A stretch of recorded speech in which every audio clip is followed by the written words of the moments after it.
Welcome to the ultimate Bloomburrow Commander set review. We have every single rare and mythic from the set. We are grading them all in a tier list. I'm Mia, and I love looking at new cards. I'm BZ. I like casting little critters. We're the Nitpicking Nerds, sponsored by Wizards of the Coast. Couldn't have made this video without them. Super big shout out to Wizards. Bloomburrow pre-release is actually the 26th of July, and the set releases the 2nd of August. I am so excited for this new set to come out. We couldn't do this without our channel supporters too. One of them being Card Kingdom, the best place online to buy and sell singles, sealed product, a little bit of everything that you need. Plus, you get free shipping on orders $50 or more. We also have Moxfield.com. Maybe you've heard of them. We're going to talk about them a little bit later. And Dragon Shield, the best sleeves in the entire multiverse. Good sleeves. When you use code NERDS at checkout, you save 5% of your real money hard-earned tax dollars on every order, on the order that you've made. Absolutely. They are the best way to protect your cards. But we are going to get into our tier list right now. We're going to be ranking every rare and mythic from the main set, and there are a lot to cover. But no set review would be complete without us shrinking into the corner of your screen.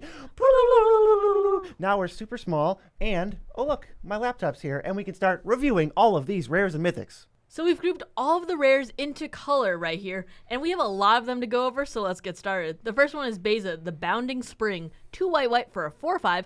When she enters, create a treasure token if an opponent controls more lands than you. You gain 4 life if an opponent has more life than you. You create 2 1/1 blue fish creature tokens if opponent controls more creatures than you.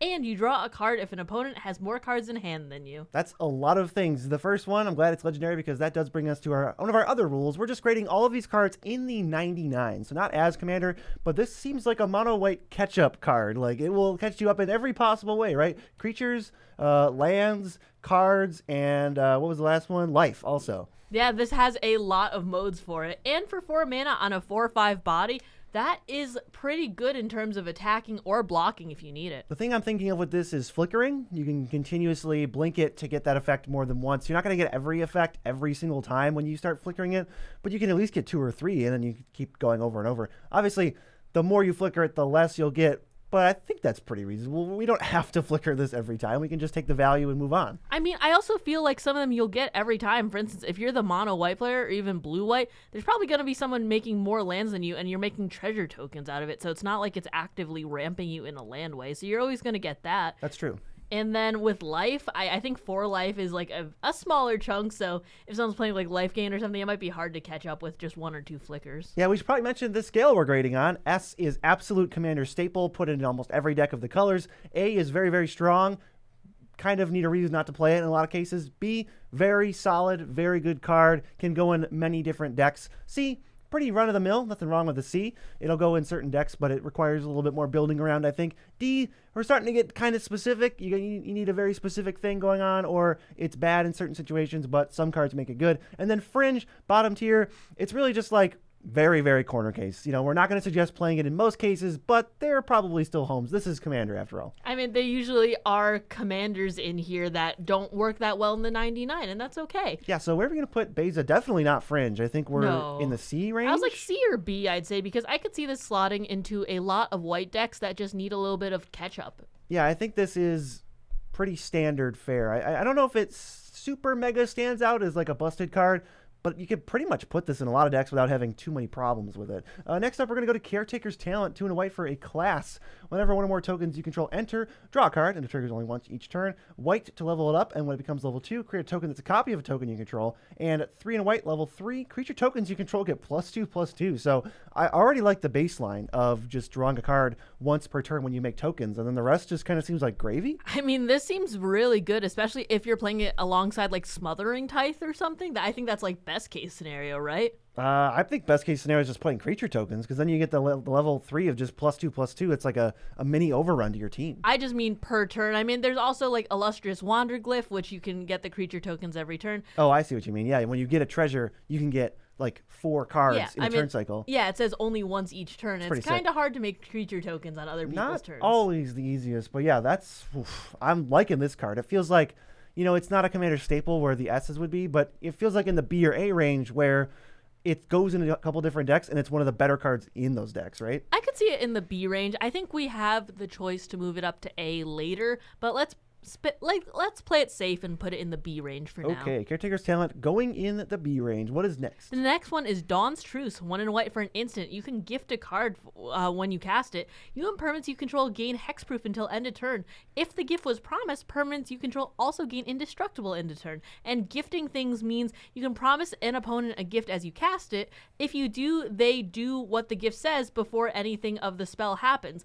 And just a note, it does not have to be the same opponent that if you're doing something against. For instance, there are some cards that say like destroy if a gift was promised, destroy something an opponent controls, but it does not have to be gifted to the same person that you're destroying the thing. You have the option to gift it to other people. Also a corner case, but they cannot refuse the gift. If you have some kind of thing that cares about them drawing a card, they have to do it. This card looks like Heroic Intervention, but you sort of have to build around it to make it exactly that and give up a card. I'm not opposed to giving up a card. There could be some political trickery, shenanigans, some extra value to gain from that. I am ultimately not very high on this. I don't like Heroic Intervention, so I guess it would make sense that I don't like a Heroic Intervention that has to give out a card. I'm not a big fan. I'm not a big fan of like the flawless maneuvers and stuff, and those can be free, and this is 1 and a white every single time, and maybe gifting a card if you need indestructible. See, I am on the flawless maneuver train. I like that card. I like Clever Concealment. I like Teferi's Protection. But how many of these am I playing? Right, like those are already free. I don't think I'm playing this. No, I don't think so. It feels kind of fringe to me. Maybe just a card quality issue. I think maybe it should be a D then, because it's worse than a lot of the other cards in that same arena. But you can probably still play it in your deck and it'll be fine. Yeah, when I think of Fringe, I think of like Commanders, where they usually don't have a home in the 99 of other things. Some of the energy cards from last set. Yeah, and this doesn't seem like that low on the scale to me. But this is not something that I would personally play. Yeah, let's go to Essence Channeler, 1 and a white for a 2/1. It's a bat cleric. As long as you've lost life this turn, has flying and vigilance. Whenever you gain life, it gets a counter. And whenever it dies, you put its counters on target creature you control. So they took a Johnny's Pridemate and they souped it up by a lot. I hope so, because it's a rare. I think a Johnny's Pridemate is considerably bad. It's not a card I would ever play or recommend playing.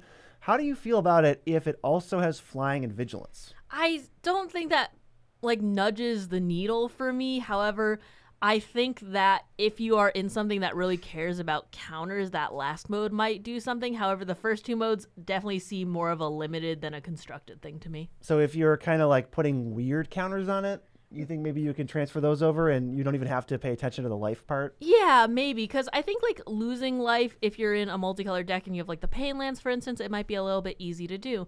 And when you're gaining life, I feel like that's just kind of gravy. You don't have to play this in a life gain deck. I would probably put this closer to something where I'm distributing counters and I want to put them on other things. I feel like this is top of D at this moment in time. That feels like a good spot for it. Seems okay. I'm not sure if you can see her, but Amber's joined us now, so we can move on to Jackdaw Savior. 2 and a white for a 3/1 with flying. Whether it or another creature you control flying dies, return another target creature card with lesser mana value from your graveyard to the battlefield. I think that can get pretty spicy. Yeah, so if this thing dies, I can return a creature with mana value 2 that has flying, right? No, it's just any creature.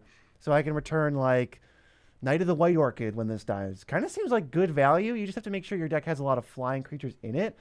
But it's also not one of those things that's like, oh, return them at the end step. It's like you can just kind of sacrifice creatures too and just start getting things back. I kind of like it. Yeah, especially if you have like the Malakir, I can't remember the name, but like the not dead yet after all type effects where it's like if it dies, it'll come back immediately. I think those can get kind of interesting. You want to sacrifice this, throw a not dead after all or a Malakir Rebirth on it. Get something that costs 2 back and then have this back also? Yeah, or I mean, you could be doing this with bigger things. I wouldn't particularly put it on this, but like a 6-drop or something. Yeah, and then just getting some big value 5-drop back too, and also keeping the body of the 6-drop. I think that could get interesting. This at a baseline doesn't need to care about other flyers if you're just going to use this to sort of like bring back a 2-drop every time.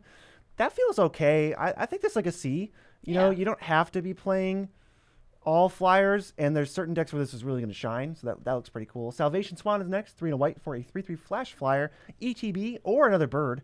Exile up to 1 target creature you control without flying.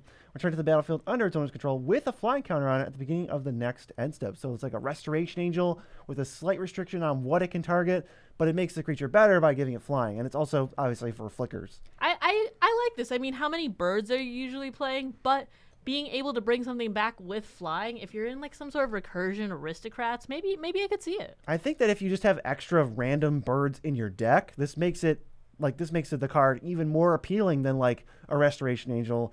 I think it's cool. I think this might be another B. I think I could put it in B. I'm not mad at that. Yeah, let's gently bring them on over to B. We got a nice little block going, and now there's a cycle of mythics that I'm pretty hyped about from this set, and they're the seasons. Season of the Burrow is the white one, 3 white for a sorcery. Choose up to 5 paw prints worth of modes. You may choose the same mode more than once. I don't know the official name of these, but I like calling them paw prints. Paws are cute. Single paw, create a 1/1 white rabbit. 2 paws, exile target non-land permanent. Its controller draws a card. 3 paws, return target permanent card with mana value 3 or less from your graveyard to the battlefield with an indestructible counter on it. Not finality like you would expect, just kind of it's now unstoppable. I like that already. You could say that there's obviously a lot of modes to choose. I could bring back something, make it indestructible, and have 2 rabbits, or exile something, have them draw a card, and then get something back, or just make 5 rabbits. I feel like it slices and dices, and it does removal, it does recursion, it does a board state in a can.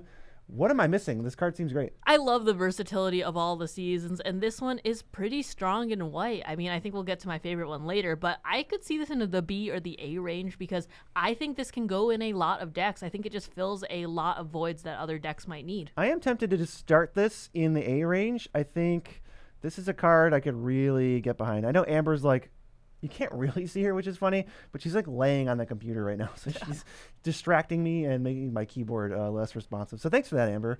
You are the worst little critter. What's the next card? The next card is Starfall Invocation. 3 white for a sorcery, and you can gift a card with it. Destroy all creatures. If the gift was promised, return a creature card put into your graveyard this way to the battlefield under your control. Ooh. I do like the fact that it has a little bit of recursion on it, but it is modal, so if there's nothing that you have wiped and you just need a flat-out board wipe, then you have the option. However, 5 mana for a board wipe is a lot, especially when you're like competing against things like Vanquish the Horde in white. Yeah, 5 mana is below rate, but and then if I'm being promised a board wipe that costs 5, I would expect something extra. Being able to bring back your best thing, probably that has an ETB or that it was a lot of mana to cast, virtually letting you rebuild first before anybody else, that is a pretty big game. If your commander is important and it costs a lot of mana, resetting with your commander out, especially if it has haste and you can just crack in right away with no blockers in play, that is kind of drawing me in a little bit. This does stand out from a lot of the forgettable whiteboard wipes, like end hostilities, that kind of like, fumigate cards I don't really care about. This feels like it's at least head and shoulders above those. It's not in the farewell status or vanquish the horde status, but I am interested and I might try this out. Okay, where are you putting it then? I think we could start it at B. Okay. Because it's still, I think it's playable. Yeah, I think it's still pretty solid. Let's move it top of B.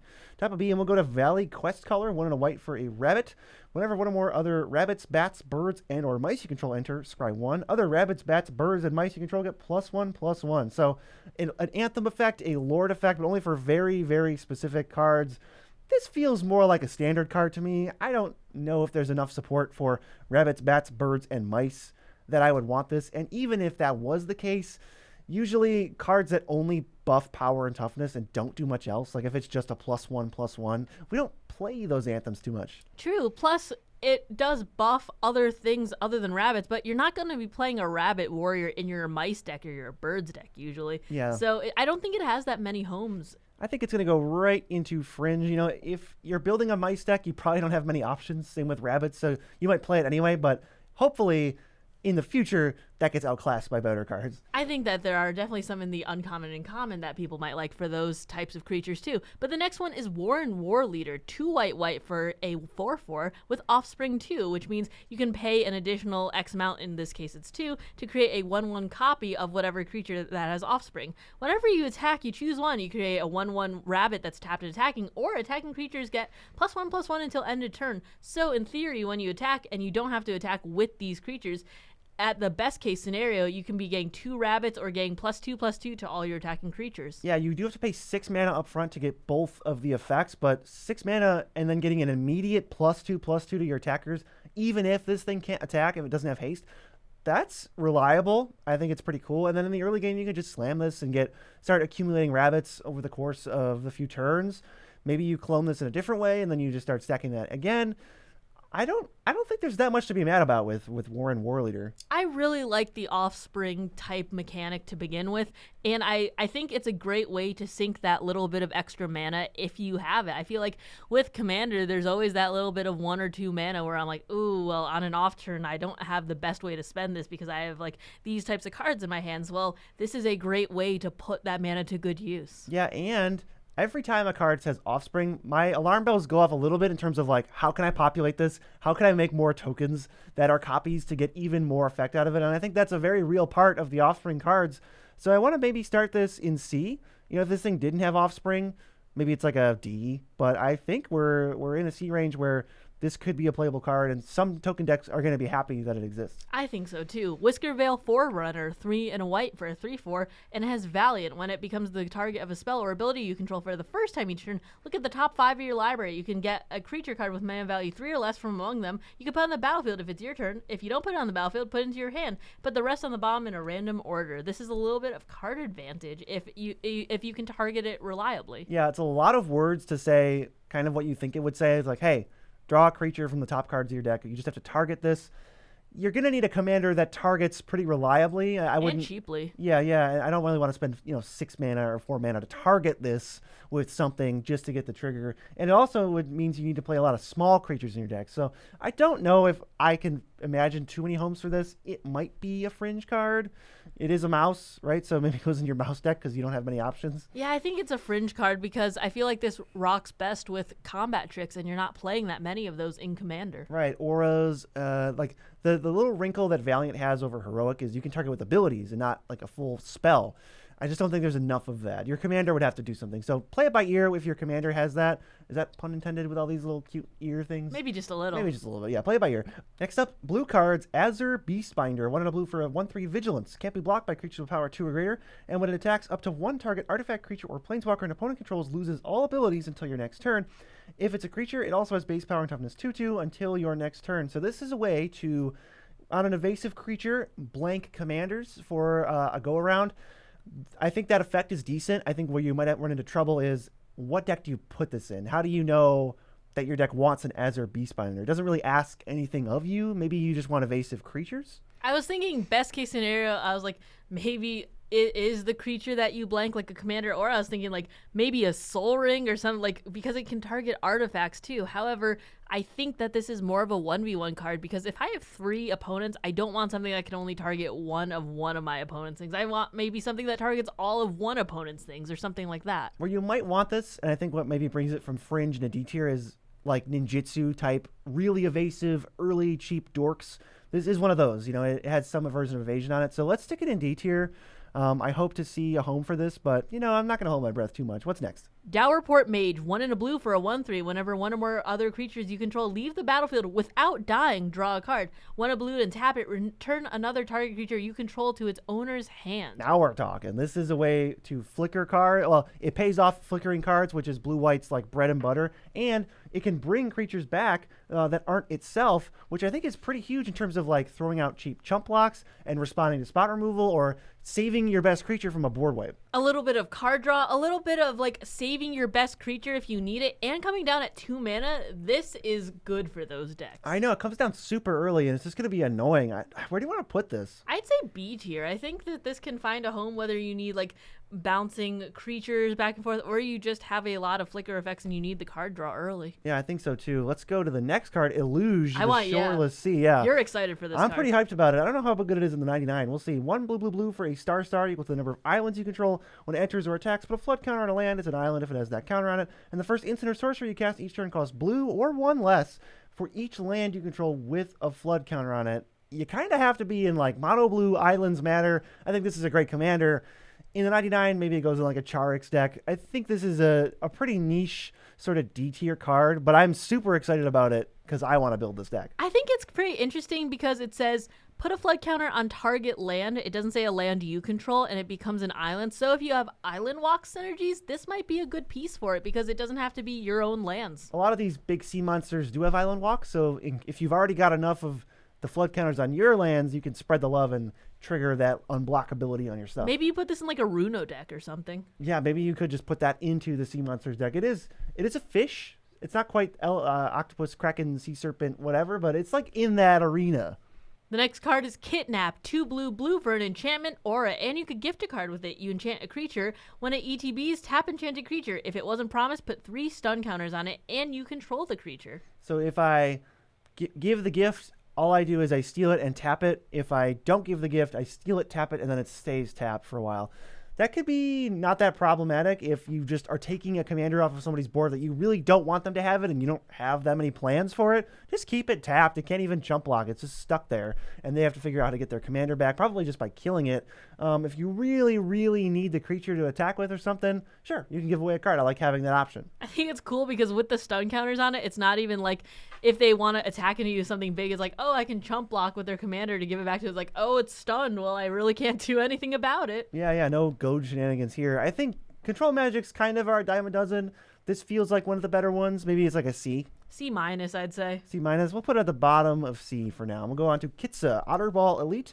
2 mana, 1/3 Vigilance. A lot of 2 mana, 1/3 Vigilances in this set. It's got Prowess. Tap it to draw and discard, so it's a looter. And 2 tap, copy target instant or sorcery spell you control. You can choose new targets for it. And you can activate this only if her power is 3 or greater. So she demands 2 spells cast to trigger her prowess or put counters on her or something else. Kind of a neat commander, but aside from that, since we're doing 99, I kind of just like 2 mana looter with more words on it. I think this goes in like the discard decks, the decks that want to fill their graveyard up, or decks that care about drawing multiple cards in a turn. There's kind of a lot of corner case decks that might amount to this seeing a decent amount of play. I could see this in like an Izzet Spellslinger deck, or just something if you're casting a lot of non-creature spells, even like artifacts or something, you could get the power pretty big. And if you have some sort of instant or sorcery that, you know, is like powering stuff up or maybe getting something back, you might be able to copy it. I think it has more homes than it originally reads. I mean, this thing just reminds me of Stella Lee. It's like a fair version of Stella, so it probably goes right in the Stella deck. It's kind of like a backup. You can cast spells to untap her and then get more spells out of it. You have to pay a little bit of mana up front,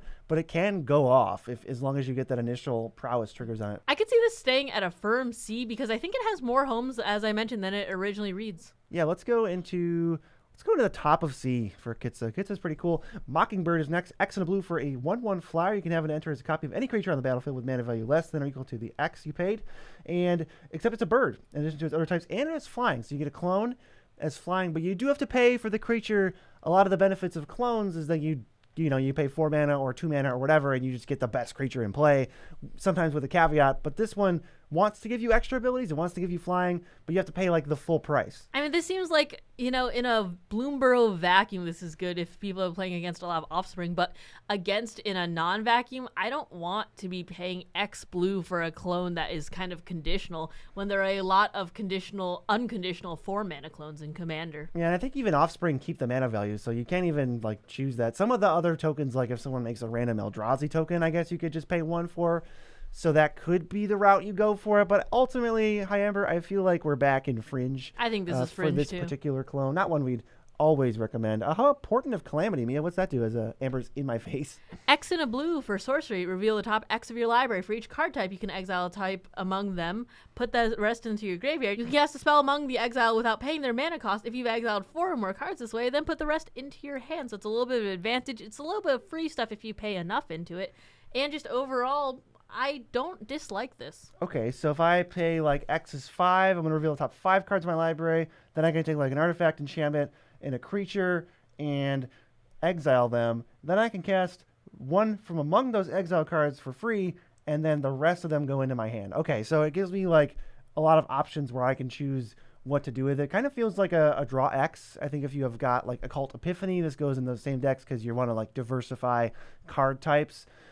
I don't know where I would really put this, though. Not a lot of decks where I'm trying to play all the different card types. I mean, yeah, maybe something where you're trying to reduce the amount of like instants and sorceries. But I feel like there are some that just kind of, it's like enchantment creature, artifact creature, solemn, for instance. Maybe this could just go in some decks if you plan on playing X's 4 or 5 and you just hit a creature, land, instant sorcery. That's pretty standard fare for EDH types. Maybe this is just an alternative to like Mind Spring. Yeah, maybe if you have some battles in your decks too, you might be able to get that. Maybe a Traxodex, like a Grand Unifier. That's fair. Maybe like a D. Maybe. A D for the Atraxa decks. At least it goes in there. Next up, Season of Weaving, the blue season.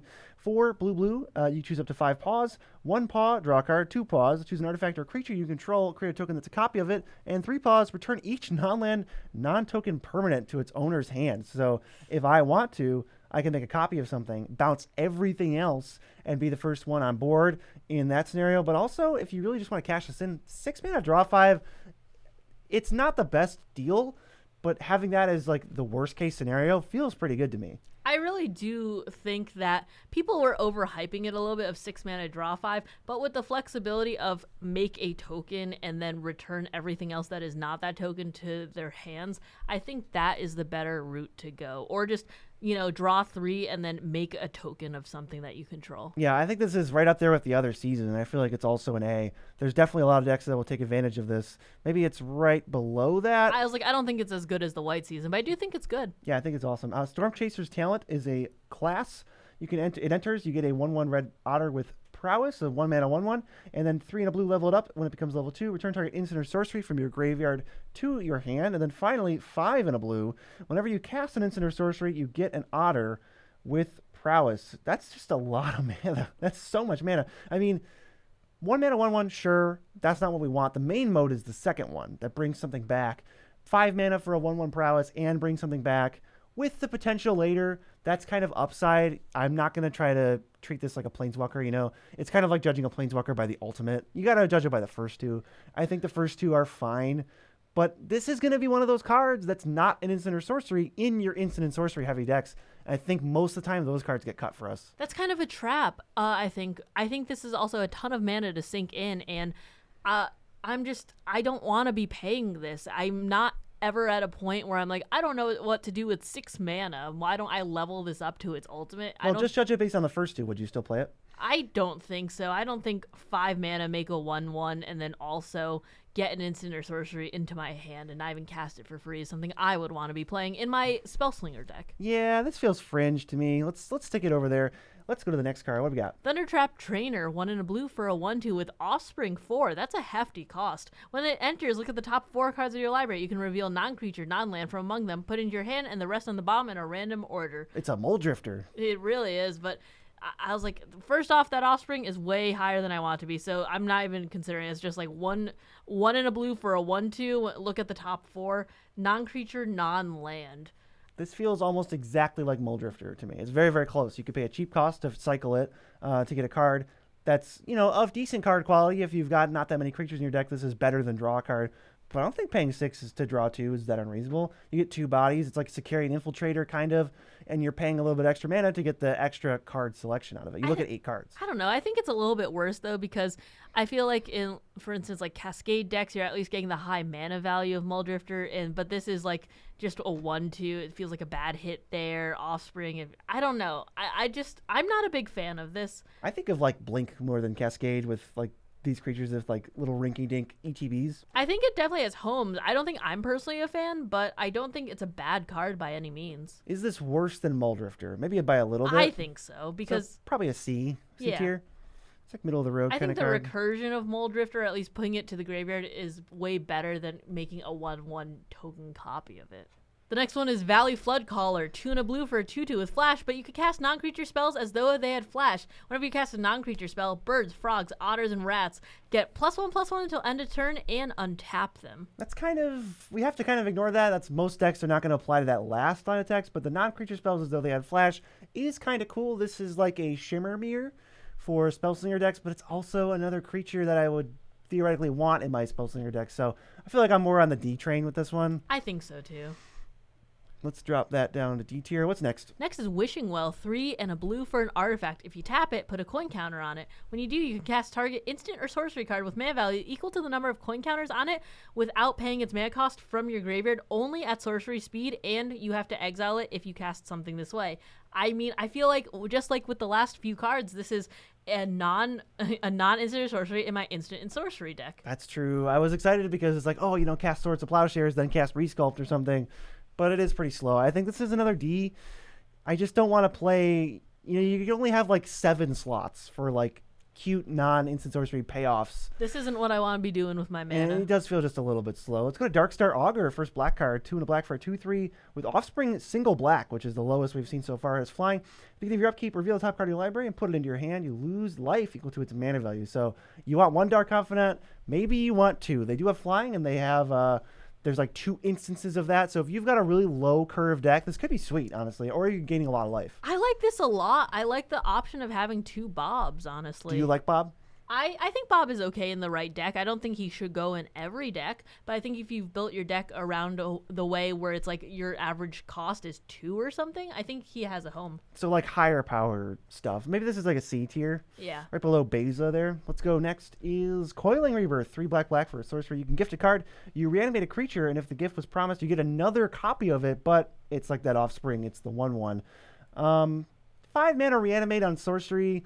I don't love it. If you've got some seriously high value stuff in there, making a second copy could be good. Yeah, I'm not big on the 5 mana sorcery, and I just overall I'm thinking about what I'd want to reanimate with this, and I don't think I'd ever be gifting the card because I might be getting back my commander, for instance, or a lot of the high value targets that I have are usually legendary creatures that bring a lot of value, or just are my commander and I want them back because someone killed them. I mean, it's nice to have the choice, right? You don't have to, But 5 mana at sorcery speed. You got to be getting back, I think Massacre Worm's a really good one, because then you have 2 sets of -2/-2. Then they lose 4 life for each creature that dies. That's pretty cool. Yeah, it doesn't come with legendary, so you're gonna have to find something cool like that to go off with. Wormcoil Engine, maybe. But Maybe even that could be okay. I mean, Cruel Claw's Heist is next. Wait, let's actually grade it before we talk about Cruel Claw's Heist. I think put D. Yeah, top of D. Just not really what the Reanimator decks are looking for. In some cases, though, you get back that right thing and you're off to the races. Cruel Claw's Heist. Black for a sorcery. You can gift a card. Target opponent reveals their hand. You choose a non-land card from it, exile it. If the gift was promised, you can cast that card for as long as it remains exiled, and mana of any type can be spent on it. This is a 1v1 card. It's Thoughtseize, but if you Gonti the card, are you more interested in it? Because now you're not down a card. You basically steal it for the future. I mean, that's not usually what I'm worried about. I mean, Gonti is like a little bit more repeatable because you can flicker it and all that sort of thing. This effect is better than Gonti, though, right? Like, you could take the best card. Like, Gonti takes top 4 randomly, but this is like a card that's been sitting in their hand. Yeah, I guess you also just reveal the hand so other people can see it, but it's still not something that I'm playing. I don't want to play this card. Not every deck wants Gonti or this, so it maybe it's like a steal your stuff card, but I think it's a pretty good steal your stuff card, so maybe just that alone brings it into C tier, because there's a lot of decks out there that are looking to steal stuff. Speaking of certain decks, landfall decks perhaps, with Iridescent Vine Lasher. A single black for a 1/2 with Offspring 2. Whenever a land you control enters, this deals 1 damage to target opponent. This can get out of hand very fast, especially if you can copy those tokens, because you could be pinging damage left and right. Yeah, the only downside of this card is like, target. Oh, bummer, I wish it was each opponent, but clearly this was supposed to be for committing crimes in Standard, so they did have to make it target. But I think that just having another really cheap landfall payoff in the landfall decks, green-black, Jund, like your Windgrace stuff, I think it's going to go over quite nicely, and I think this might be a card that still sees play.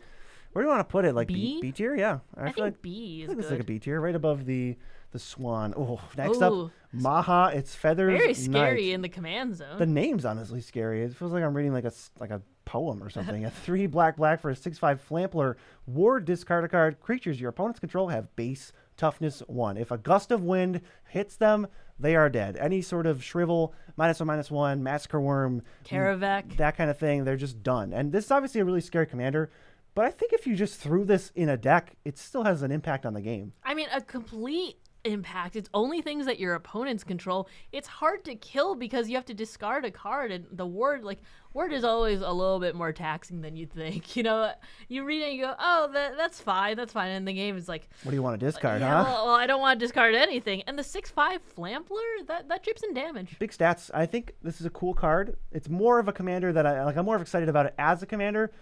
This is going to go in like Scorpion God decks, Massacre Girl decks, Massacre Girl Known Killer decks. It goes in all of that stuff. So it'll definitely still have plenty of homes, and I feel like we can probably maybe? stick it in maybe like Mid-C? I think it might be a little bit better than Beza. Okay. I think I see it going in a little bit more decks than that. What's next? Osteomancer Adept, 1 and a black for a 2/2 with Death Touch. If you tap it until end of turn, you can cast a creature by foraging in addition to paying its other cost. If you cast it this way, you put a finality counter on it. So I can cast a creature from my graveyard, kind of like a Carador, but I just have to forage. Yeah, but also if you sacrifice it or something, it doesn't come back. It'll get exiled instead. So it's a Right. little bit worse. Death Touch is a decent, at least it can, deter some blocks. How do we feel? I don't know. I think I'd rather just have access to the card. I think there's a lot of cards that do this. So if you're not in squirrels or you care about foraging, I don't. Maybe we'll just stay away from this. Yeah, I think because if I'm playing it in a graveyard deck or something, I don't want the finality counters on it, and I don't want to be exiling things. Because how many times in your graveyard deck do you just randomly have a food on hand to forage? Right. Maybe if you're in a food deck, but then you're like a food and a graveyard deck. So let's stick this somewhere in D. Might be tough to find a home for that. Rottenmouth Viper, 5 and a black for a 6/6. Additional cost to cast this spell. You can sacrifice any number of 9-land permanents to reduce the mana cost by 1 for each one. So not really 5 and a black. You could sack 5 things and just pay a black for a 6/6. And when it enters the battlefield or attacks, put a blight counter on it. Then for each blight counter on it, each opponent loses 4 life unless they sacrifice a non-land permanent or discard a card. I was excited about the 4 life, and then they gave you like 85 choices. So you're never going to get the best thing that you want. Probably a lot of ways out of losing 4 life for that, but 6 mana 6/6 that can be reduced very easily could be kind of an engine in some decks. I feel like when I first read this, I was excited about every single part, and then I reread it, and I was like less excited. Oh my god, it gets, when you sacrifice a number of permanents, it costs less. It's kind of like Dargo. No, it's not. When it ATBs, you could lose 4 life unless there's so many options to do that. They're not going to be losing 4 life. I feel like this is so just kind of middle of the road, middle minus, and I was really hyped, or maybe it's just because I was really hyped and it's like a little bit less now. The cool thing about this is if you can cheat it out early. If you were spending the first 2 or 3 turns putting tokens in play, you sack them all, play this blight counter, make the choice. Then it attacks and it gets a second blight counter on it, and they have to make that choice twice. So if you can cheat this out early, you're going to be doing a lot of damage. But if it's late game, it might just blend in. So I feel like not a card that is unplayable. I think we might put it in C- range right here. And go to Scavenger's Talent. Black for a class. Whenever one or more creatures you control die, you get a food only once each turn. 1 and a black, level up. Whenever you sacrifice a permanent, target player mills 2 cards, probably you. And then 2 and a black, final level. At the beginning of your end step, you may sacrifice 3 other non-land permanents. If you do, return a creature card from your graveyard to the battlefield with a finality counter on it. I think you have to be food. You have to be food matters for this. But then you're probably interested, right? Yeah, if you have sack outlets, it's good. Yeah, you're probably food matters because the milling 2 cards, that's just a little bit of an advantage. If your food matters, you might be foraging, and then you're not going to be exiling cards from your graveyard to begin with. So I think I'd be playing it for the first 2 and getting a food immediately, just whether it's something to sacrifice like an artifact token or whether you actually are food matters. I think a single black for that, if you can consistently sacrifice things on everybody's turn, or at least a good portion of turns. Yeah, I kind of like black enchantment. Single black enchantment. Make foods when your stuff dies. You control that. You can make that happen every single turn. It doesn't just say during your turn. So if you've got artifacts and death triggers, this could be the move. I kind of want to get this. I think we talked ourselves up to like a B. Yeah, a B minus, I think. Yeah, I think they can go right here. That's kind of cool. This next one, Season of Loss. 3 black for a sorcery. 5 paw prints of modes. You could choose the same one more than once. 1 paw print. Each player sacks a creature. 2, draw a card for each creature you control that died this turn, or 3 paw prints. Each opponent loses X life, where X is the number of creature cards in your graveyard. I really like this card. I think it is versatile. I think it works very well as removal. You're going to be playing this in something where you have the bodies to sacrifice, and as a finisher stapled onto the end, that is very good. It's easy to have 10 plus creatures in your graveyard in the mid to late game. Boom, zap, take 10, and also while you're at it, let's all sacrifice 2 creatures in case somebody survives, and I can cripple your board state. This card will mess people up, and oftentimes it could say 5 mana, draw 6 cards, everybody sacrifices 3 creatures if you've had some other things die this turn. This thing, I think, is the best season we've seen so far. Is definitely an A. I don't know if it's an S, auto staple, but I think it's an A, right? I think it's top of A as of what we have right now. Yeah, I think so too. Let's jump it up right above White Season. Next up, Valley Rockcaller. 1 in black for a 1/3 with Menace. When it attacks, each opponent loses X. You gain X, where X is the number of other squirrels, bats, lizards, and rats you control. And this is a squirrel, so it's probably going to only be in your squirrel decks. But the Chatterfang decks and the Hazel decks are really going to like this. Actually, rats is on here. Rats is probably more likely if you've got Relentless Rats or Rat Colony. this can actually finish people off with each opponent. So for that deck exactly, and the Hazel deck, Squirrel deck, those two decks, actually one of your better cards. I don't know, do we think maybe that goes to like C overall, where like it's actually crazy good in these decks. But there's like two decks that it's really. Yeah, I was just thinking about the fact is like, would I play a squirrel in my rat deck? And it's like, I guess, because it pays off rats. What else are you filling out the rest of your deck with? Yeah, exactly. Next, Wick. Whenever Wick or another rat you control enters, you get a 1/1 snail. Also, it's 3 and a black for a 2/4. And then if you don't control a snail, that's what happens. Otherwise, put a counter on a snail you control. Also, Grixis ability, sacrifice a snail. Wick deals damage equal to the sacrifice creature's power. I'm just like so confused. I was like, you're having a hard time reading each opponent, then draw cards equal to the sacrifice creature's power. What is it? I'm missing something. This is some folklore thing that I don't know because I have no idea what's happening. Why is it making snails? Why does it sacrifice the snails to draw?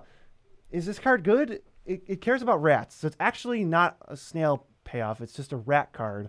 Rats give you snails and gives you one single snail, and then you can power up that snail. That snail better be sacrifice it. I don't know. This card looks terrible to me. I don't know what is happening. I mean, I don't want to be playing this in any of the 99 because it's like, in my rat decks, I don't want to be making snails and then sacrificing the snails. You're just not Grixis. There's no Grixis rat commander. And I can't make snails in any like very easy way. I'm not sacrificing. I don't think any way. I'm not sacrificing my like Taurian Mauler to draw a bunch off. It doesn't even sound that bad, but I just don't see. I'm just not doing it. There's no Grixis rat decks because I'm not playing these two things at once. Yeah, but we are playing Moxfield.com because it's the best way to build a deck online. So if you want to take any of the cool new Bloomburrow cards that you want to build with, throw them into a deck. Moxfield will have them as soon as they're up on Scryfall. Moxfield has it. You can get that deck built. It'll even tell you if the deck's technically Commander legal or not because that's just how good of a website Moxfield is. We're going to be brewing a lot of things from Bloomburrow. We are very excited for this set. And if you want to see our brews, go check out our profile. It's going to be right on there of the decks that we are building as of recently. It's very, very cool. Next is Artist's Talent, 1 in a red for a class. The first level is whenever you cast a non-creature spell, you could discard a card. If you do, draw a card. 2 in a red for the level 2. Non-creature spells cost 1 less to cast. And 2 in a red for level 3. If a source you control would deal non-combat damage to an opponent, it deals that much plus 2 instead. Kind of all over the place. At first I thought, oh, we're discarding and drawing. Then it's like, nope, non-creatures. Now it's like deal damage to stuff. Feels a little disjointed. Unfortunately, you do have to have cards in your hand. Sometimes it says like, oh, you can discard a card, then draw a card. This is you have to discard to draw. So I don't, maybe like a Madness deck you'd want this? I feel like this card would be great if you could make Gutter Snipe your commander, but you can't. So if we could just do that. Yeah, if you could rule 0 it. So. Let's throw it in D tier. I don't think there's a lot to do with it. Obviously, it does have some homes. Next up is Byway Barterer. This is a Menace 3/3 for 3. Whenever you expend 4, you can discard your hand and draw 2 cards. I don't think we even have Byway Barterer. Oh, here he is. He's over here.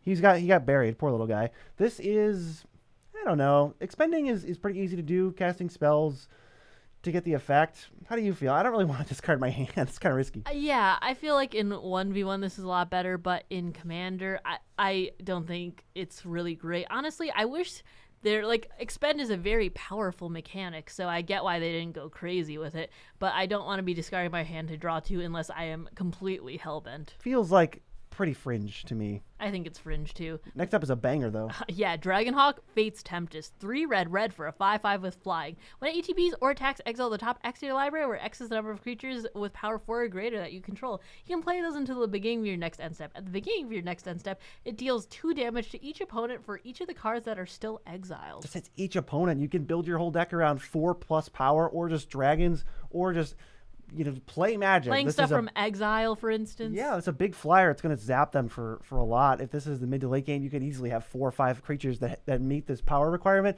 Oops, each opponent takes 10 because I just flipped 5 things, and then you attack with it. It's even better. I mean, this also triggers, like if it has haste, it can trigger both. So you can go boom, exile 4, attack, exile 4. You guys take 16 damage.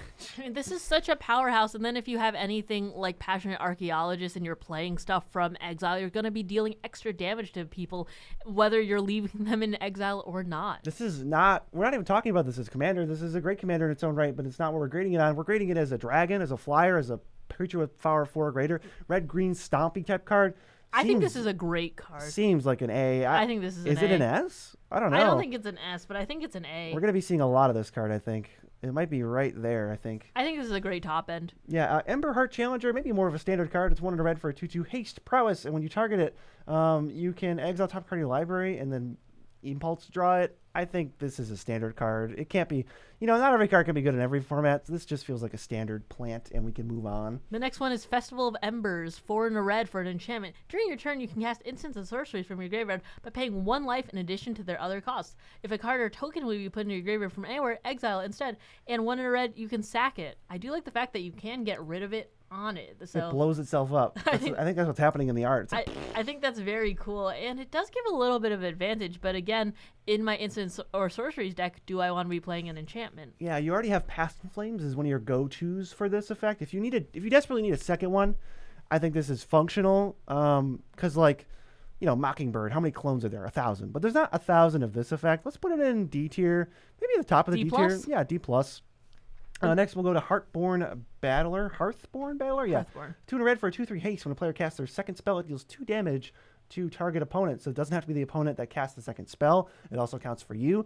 Over the course of the game, this can zap people a fair number of times. We know Ledger Shredder triggers all the time. And 2 damage is not enough of a downside to get people to not cast their second spell, which I think is also critical. Kind of fills that role of like Mangara also. So I think you can get a lot of damage out of this over time. I think so too. Plus, it doesn't say only once per turn. So if someone's having like a counter war, for instance, it's like fire off a cantrip on your end step or something. As the other person cast 2 spells, they countered 1 and then cantripped on their last. You could get 4 damage in a single turn cycle. Yeah, the only thing is that it's target as this will trigger more the higher power decks you're playing with. And if that's the case, dealing 2 damage will matter less. So I think this is probably top of C. Like, it's totally fair. It's a fine card. It'll do stuff. Don't play it in CDH. I don't think the 2 damage is that relevant. I don't think so either. The next one is Hired Claw, a single red for a 1/2. Whenever you attack with 1 or more lizards, deals 1 damage to target opponent. 1 in a red, put a 1/1 counter on it. Only if an opponent lost life this turn, and only once each turn. This is a 1v1 card. This is not what I want to be seeing in Commander. It's part of that Lizard Outlaw deck that they're building. Fringe. It's definitely almost unusable in Commander. Just don't. You don't need to. Manifold Mouse, 1 in a red for a 1/2 Offspring 2. Medium combat on your turn, target mouse you control gains your choice of Double Strike or Trample. If your commander's not a mouse, you can't do anything with this. Even if you tried, I like the fact that you could mix up abilities. It's just not a commander card. We can just move on. The next one is Season of the Bold, the red season. 3 red for a sorcery. 5 paw prints, just as the other ones. You know the deal. 1 paw print creates a tapped treasure token. 2 paw prints, exile the top 2 of your library. Till the end of your next turn, you can play them. Or 3 paw prints. Till the end of your next turn, whenever you cast a spell, it deals 2 damage to up to 1 target creature. I think this is a little less versatile, but you're probably going to be using the 2 paw print mode and creating a treasure or some version of that, because I feel like you're not going to be chaining enough spells together and you're only going to be able to deal damage to a creature at that point. Yeah, well, it's continuous, and it does work too. So this is like a setup card. You play this to set up for your next turn, which hopefully is going to be amazing. If you have cards in your hand already, you go single paw, 2 treasures plus that static bonus for your next turn. I think this might be okay as a draw 2 cards. Next turn, I'm going to start mowing down creatures. Absolutely. It's the worst season we've seen so far. But it's probably still like top of B. I think red card draw is not something I want to overlook. Yeah, I think B is where I'd put it. It's definitely not A's like the rest of them. Yeah, let's put it right there. Storm Splitter, 3 in a red for a 1/4 haste. Whenever you cast an instant or sorcery, create a token that's a copy of Storm Splitter. Exile that token at the beginning of the next end step. This is so goofy. I kind of like it. I want to build around it. It's like Devilish Valet kind of, where you just cast 1. Now you have 2 Storm Splitters. Cast the second one. Now you have 4. And it's like a Scoot Swarm-esque thing. You lose the tokens, so you got to use it or lose it, pump them in some way, or have them trigger something else. But this is cool. This is the card that I want to play in my instant or sorcery deck that isn't an instant or sorcery. The first thing I thought of this was like Master Multiplied, so you can't sacrifice the tokens, and then you can chain a bunch of things together. That's silly. That would be really, really silly, but it is a 1/4 with haste. So. I want to put this in B tier. Can we put it at least in the bottom of B? Okay, I like it a lot. You can put it in the bottom of B. The next one is the Beezy Killer, the Sunspine Lynx, 2 red for a 5/4. Players can't gain life. Damage can't be prevented. When it enters, it deals damage to each player equal to the number of non-basic land that players control. That is a lot in Commander, especially if you're like me who loves running 3+ land like colors in their decks, or you're like BZ who wants a Field of the Dead mana base for every single deck. No matter what, even if I'm monocolor. Yeah, this card's going to mess me up. Don't play it against me, please. Please. That's all I can ask is please don't play it against me. I think this is pretty good, though. Yeah, I think it is pretty good. It's a card you can play anywhere. It ends games. It helps you push through damage. I don't like. It's one of those cards that doesn't say a lot of words on it that make you go, oh, I have to put this in my blank deck. But decks that are aggressive and assertive and want to end games and shut off annoying life gain, I think this does have a lot of homes. I want to put it in B tier. Yeah, I mean, it also has a lot of homes in the damage doubler, tripler, the Torbrand decks, you know. That too. So for sure. I think it can really find a home there. The next one is Valley Flamecaller, tuna red for a 3/3. If a lizard, mouse, otter, or raccoon you control would deal damage to a permanent or player deals that much +1. That much. These are weird types. I think also, again, probably a standard card. I can't think outside of a few very random corner case commanders that this will do a whole lot for you. Let's go to green. Fecund Green Shell, 3 green for a 4/6 reach. If you control 10 or more lands, your creatures just get +2/+2, including this thing. And when it or another creature with toughness greater than its power enters, look at the top card of your library. If it's a land, you can just put it onto the battlefield tapped. Otherwise, put it into your hands. You always draw a card. And it's kind of like the Nadu, you know, you can never whiff. Either it's a land and you put it right in play, which is great, or you just draw a card. Can't complain about that.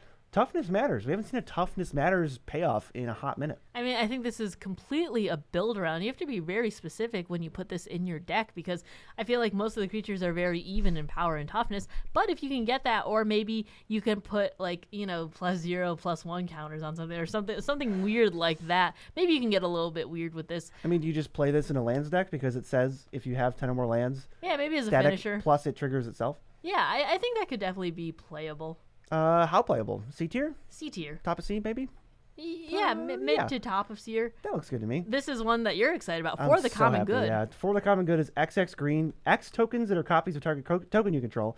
Then tokens you control gain indestructible until your next turn. Then you gain 1 life for each token you control. Just a bunch of extra stuff. I was already happy with virtually populate, you know, X times. If I pay 5 mana, I get 2 more of the best token I have. You want high quality tokens. You want Offspring. You want Squad. You want some kind of Phyrexian processor. Sure, Eldrazi, whatever. Now they're harder to kill, and you're going to get to untap with them more likely, and you can still gain some life. And actually, in a super mega emergency, you can't just play this for 1. Give your stuff indestructible. Maybe fire off a board wipe for one-sidedness and gain some life. BZ does love a good token, especially the weird ones. I love a good weird token. I'm higher on this card the more I read it, actually, because have that other mode of like Selfless Spirit, you know, then wipe the board, keep my tokens around and clock you with them. I do like that versatility. Where are you going to I play? think I don't want to see it in SB, but I think I'm in A because I think every single token deck is going to be pretty happy with this. okay, I can see it in A. I want to put it like maybe right here. It looks very strong. All right, where were you going to put it? Talk me down. Okay, how about you put it at the bottom of A? Bottom of A? But it's still an A. I accept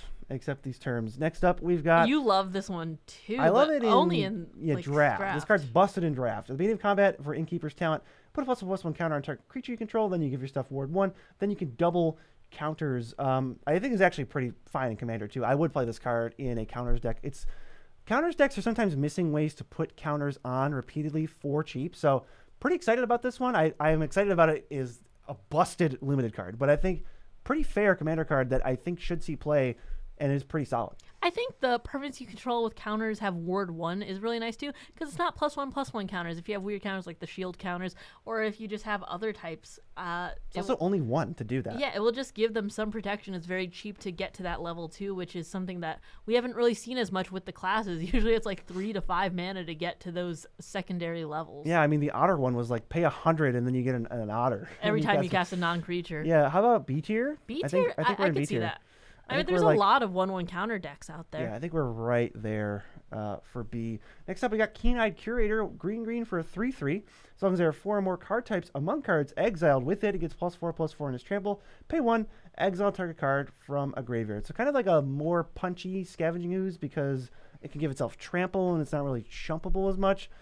But Scavenging Ooze has some extra text on it. It counters, it gains life. And this is easier to do because it's only 1 colorless to activate.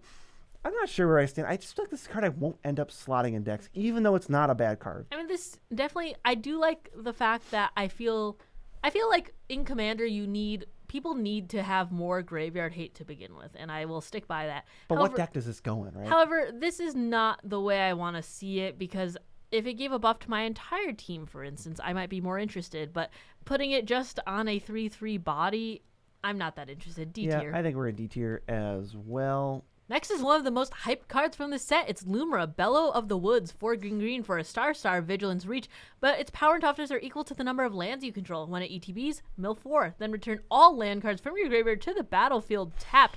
That's really nasty because it's not out of the cards you milled, it's just any lands you have in your graveyard. They put Splendid Reclamation on a commander. This card looks unreal. I know it's not a commander, we're not grading it that way, but they put Splendid Reclamation on a creature, first of all, and it can be your commander, which is just bonus. But, like, I'm so scared of this card. Flickering it, you're sacrificing more lands, getting your Evolving Wilds back, doing more stuff. I've hurt you with Walk the Aeons recently. It fuels itself also. Like, even if you do flicker it, you get more cards to access to just to oh, man.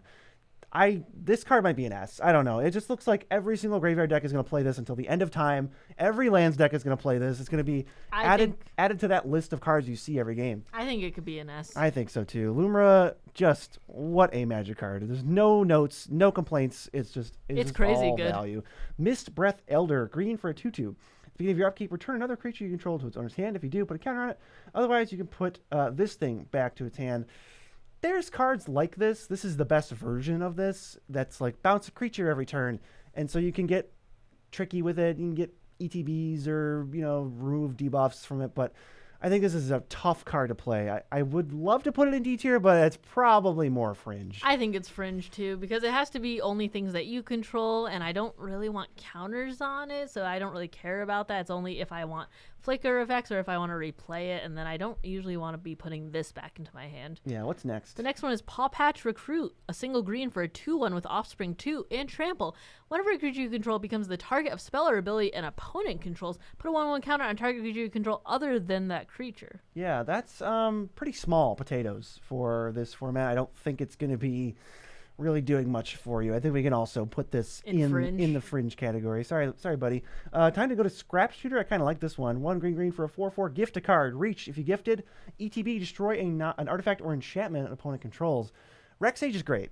This is different than Rexage. I think if you are the political type, how about this? If you're the type of person to play Skullwinder instead of Eternal Witness, you should play Scrap Shooter instead of Rexage, because it gives you this little knobs you can turn. You can give away resources, make an ally, or recruit someone against the archenemy to blow up some of their stuff. I think it's an okay card. I don't think it's a card I'm going to be playing, but I will not deny this has utility. I like the fact that it is a bigger stats if you have a Powers Matter, the Gurux, Uprising, and that sort. However, I'm not going to be playing this. I'm not going to be gifting a card to destroy stuff. I'm just going to straight up destroy stuff. I think this card's still a C. I think we're not the people for it, but I recognize you guys are out there and your opinions are valid. It's a very fair card. It's just not a card that I personally want to be playing. Yeah, Season of Gathering next. 4 green for a sorcery, 5 paw prints, 1 paw print. Put a +1/+1 counter on a creature you control, gains vigilance and trample.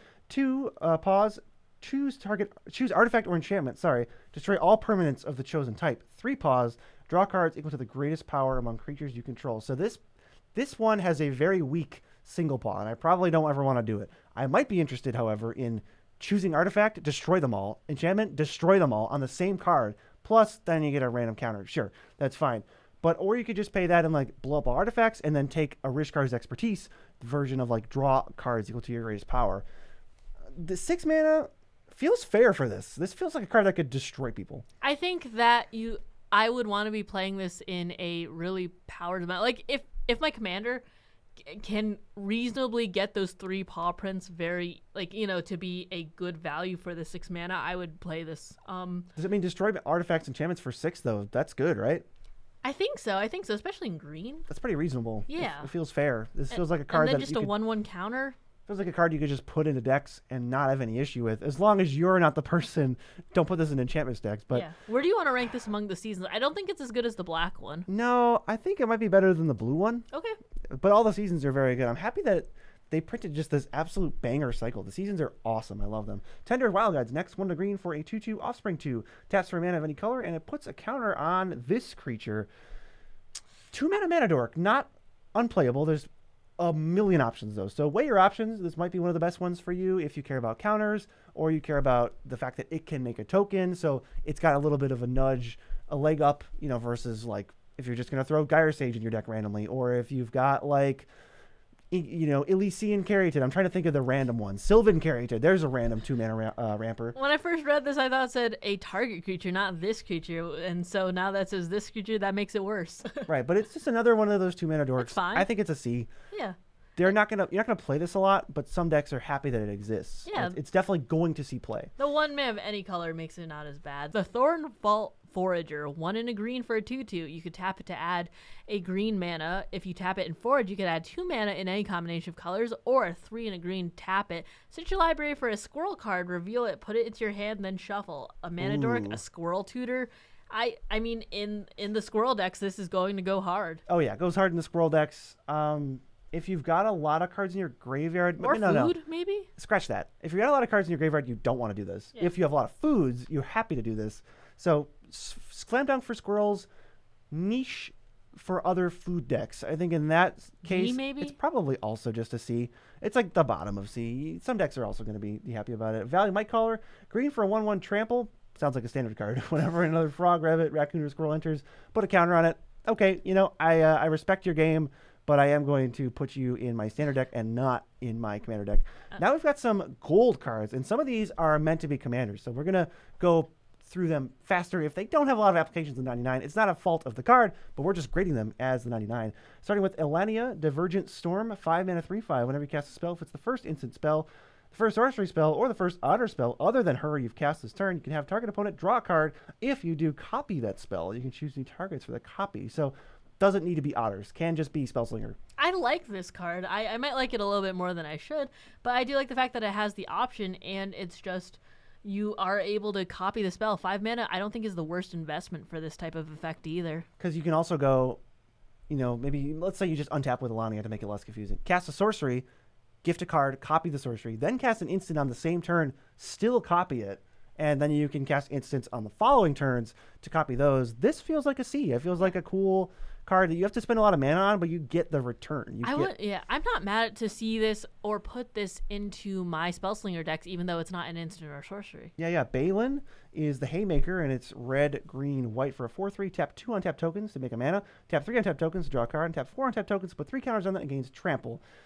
I think very this is specific. great. Yeah, very specific, but Naya tokens would be all over this. I think there's enough 5-color, 4-color, and Naya token decks that this is not fringe. I think I would put this in at least D tier. Yeah, I think so too. I mean, this is going to slap as a commander, but even if it's tap a couple like foods you have lying around to add mana, or tap a few to draw a card, that is advantage that it's pretty hard to get in the Naya colors. You know what? Let's also put this in C. Okay. I want to put this like right here. Right there sounds good. And we'll go to Camellia, the Seed Miser, 1 green black for a 3/3 menace. Other squirrels have menace. Whenever you sacrifice a food, make a squirrel. 2, forage. Put a counter on all your squirrels. When you do that last mode, you'll get a squirrel before you put the counters on, so it automatically makes a 2/2.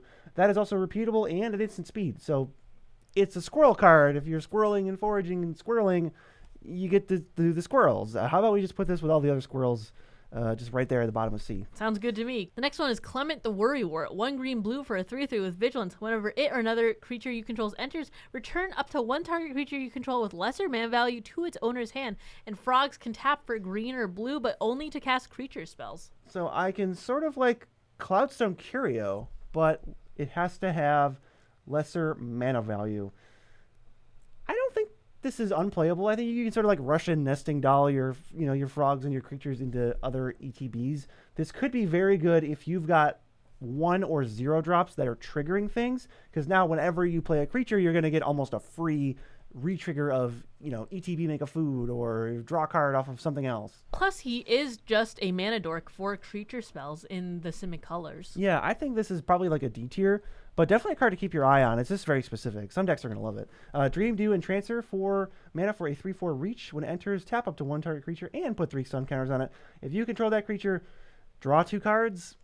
I don't like. It's not awful. You can sort of like sacrifice a token for a couple turns to draw 2, but then you got a 4 mana 3/4 reach, draw 2. I just don't know where I'd put this. Blue-green flicker, maybe. It's not useless. It's not in the fringe category with like standard cards. it's just not a card I'm not going to go to that much. To me, this feels like borderline standard. I don't really want to be playing it anywhere.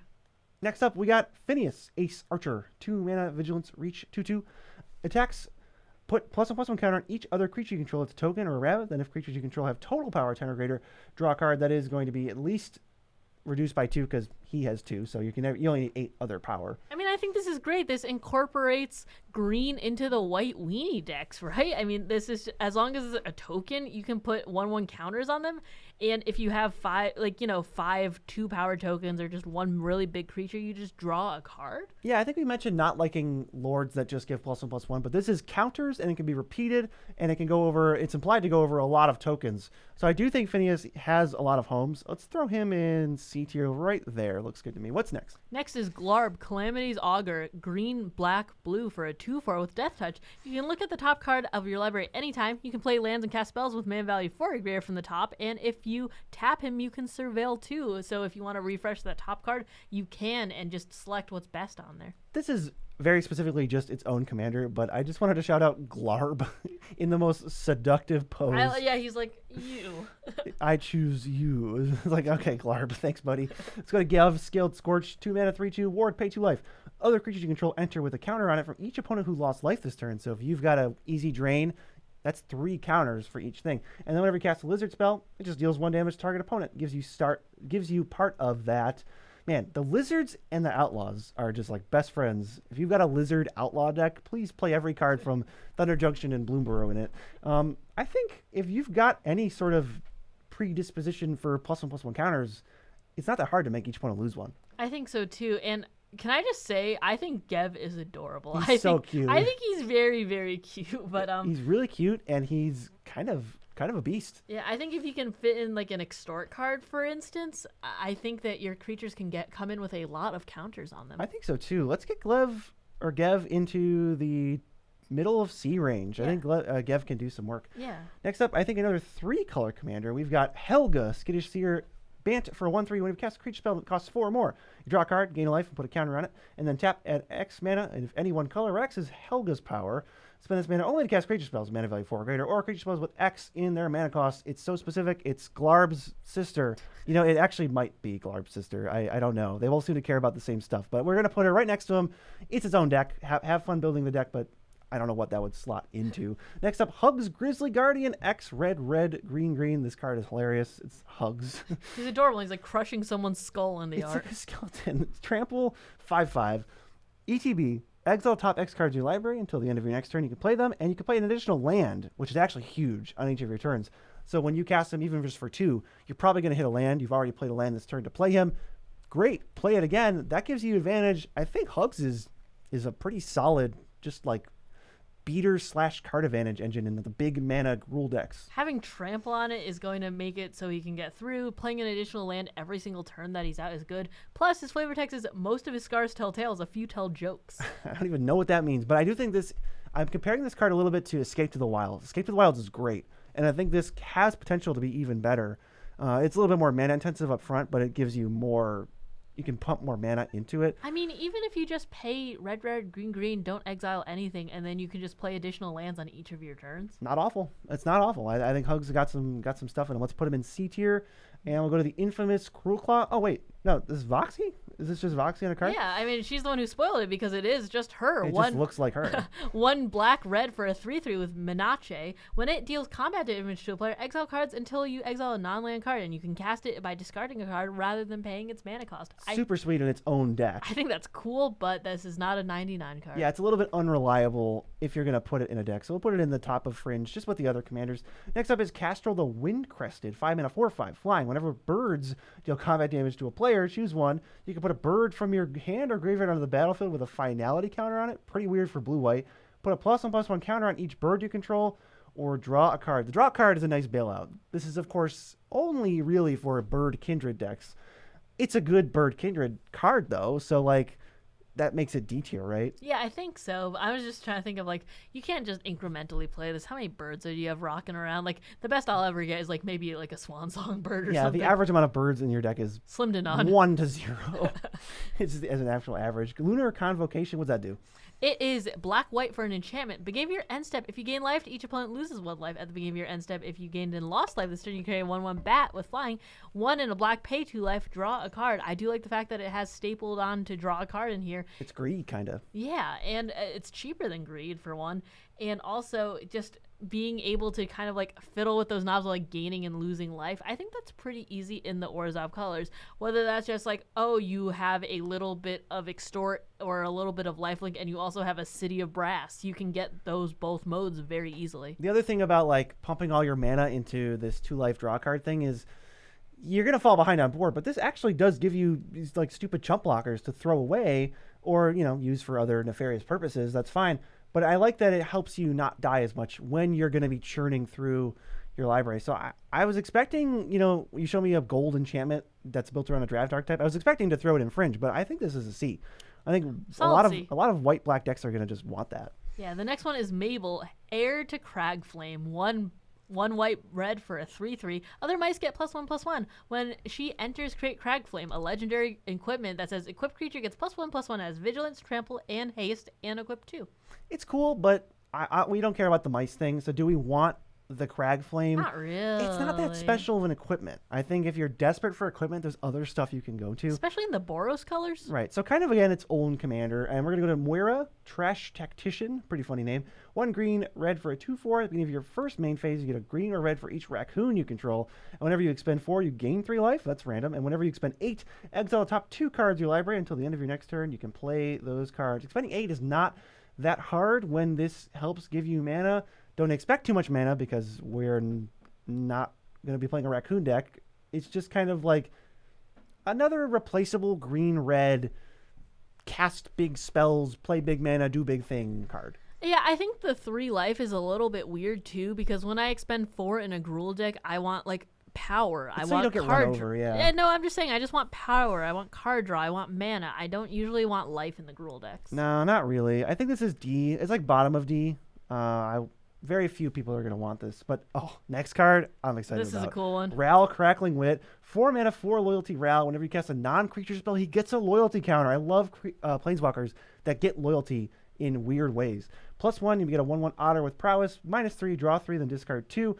-10, draw 3. You get an emblem with your instant sorcery spells have Storm.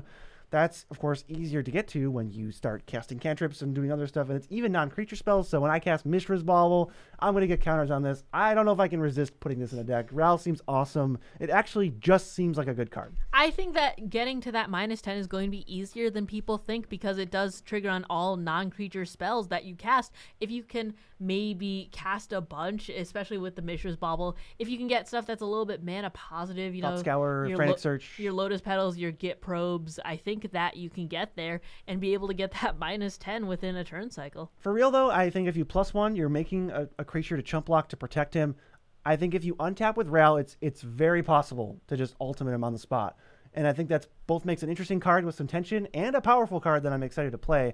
I feel like Ral is an easy A. I think he's an A, It's just like an awesome staple for some of these decks. It's so goofy. It's exactly what I want in my instant sorcery decks.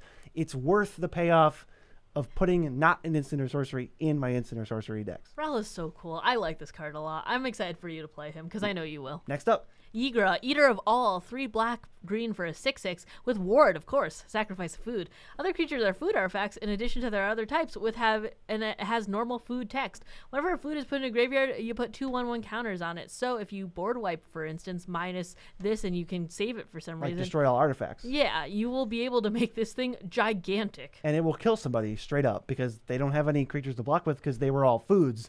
It's kind of seems like there's a lot of 1-2 punches that end the game immediately. Even if you just go for like a Plague Wind or something, that like from your black side of your deck, that's just going to ruin everybody's life. How many decks can this go in? Because it's not the commander. I don't know. I guess if you're food heavy, maybe? Yeah, because even if your foods go away, this thing still gets bigger. Doesn't have trample, though. I don't know. This one's a little weird. I don't like this in the 99. I think I want to put it in D tier because you could definitely play it. It's its own deck. It's going to be a savage deck. Who are we kidding? Zorlion, Cosmos Color is 1 black, white for a 3/3 flying vigilance. When a bat you control attacks, you gain 1 life. When it enters or attacks, you can pay black, white, and 2 life. When you do, return target non-land permanent with mana value 3 or less from your graveyard to the battlefield with a finality counter on it.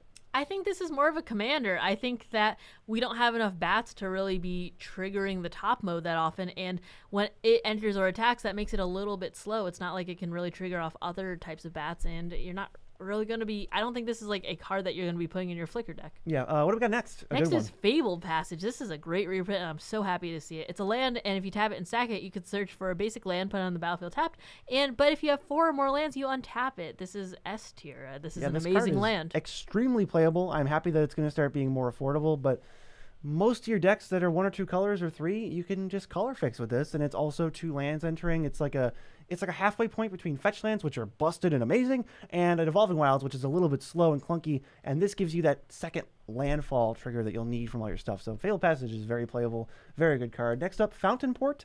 It's a land, taps for colorless, or 2, tap, sack a token, draw a card, 3, tap, pay a life, make a fish, 4, tap, create a treasure token. This is so flavorful. I think it's so funny.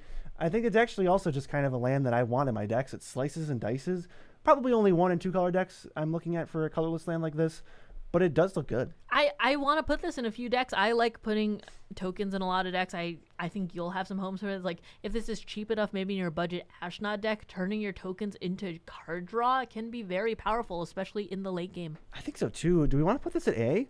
I think we could put it like the opportunity cost of playing it is very, very low. You're cutting a land for this. You're cutting a utility land or a basic or something, and it just adds extra things that you can do at any point. Yeah, the next one is, I think, my favorite card from this 3-Tree City. It's a legendary land. When it ETBs, choose a creature type. If you tap it, you just get colorless, or if you pay 2 and tap it, you choose a color. Add an amount of mana of that color equal to the number of creatures you control of the chosen type. I love playing elves. I love playing vampires. And mana is sometimes a little bit hard to come by if I want to chain 10, 100,000 million things together, but this will help fix it. I think we have quite possibly saved the best for last, because every single creature type Kindred deck that will ever exist in the future needs this card. Period. It is the Nykthos of Kindred. It's very strong. It can scale with the power of your deck. If you've got janky otters, it's going to be very, very strong for you and help power out that stuff. But if you've got elves, this card is busted and you're going to win the game with it. It's so good. I want to put it in S. I think it's easily S. I think it's actually a little bit better than Bloomburrow. I think it's better than Bloomburrow. I think we're going to see it all over the place. It's such a slam dunk. I love that card. I'm super, super excited about it. If you're excited about Bloomburrow, which you should be, check out the link in the description, because it's going to send you to where you can find events near you so you can play at the pre-release on the 26th, and the set comes out on the 2nd of August. But if you're looking for these cards in a draft or standard format, check out this video right here. It's with us, and it's on Wizards channel.